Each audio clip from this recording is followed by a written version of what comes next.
Setelah resmi bercerai dari Alvin Faiz di tahun 2021, Larissa Chow mengaku masih belum siap untuk menikah lagi dan fokus membesarkan anaknya.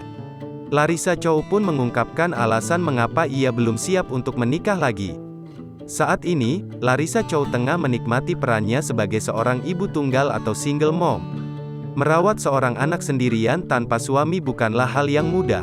Namun, dengan kesabaran dan semangatnya Larissa mampu membesarkan Muhammad Yusuf Alvin Ramadan hingga kini.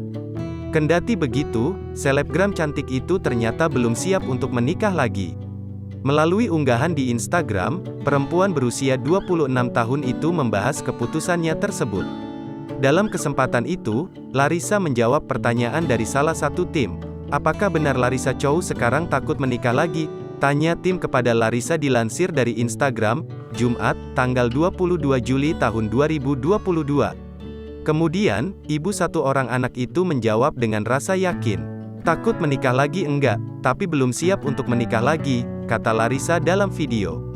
Lebih lanjut Larissa mengaku masih butuh waktu untuk sendiri. Masih butuh waktu untuk sendiri, untuk menerima status yang baru sekarang, lebih enjoy menjadi single mom, terangnya. Tak hanya itu, Larissa juga sedang fokus membesarkan anak semata wayangnya.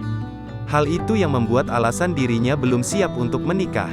Fokus banget membesarkan Yusuf yang lagi lucu-lucunya, dan lagi butuh aku, ujarnya. Menurut Larissa untuk urusan pasangan saat ini dirinya belum ada kesiapan. Jadi untuk pasangan sih masih urusan nomor keberapa, jadi kalau takut sih enggak tapi belum siap, kata Larissa.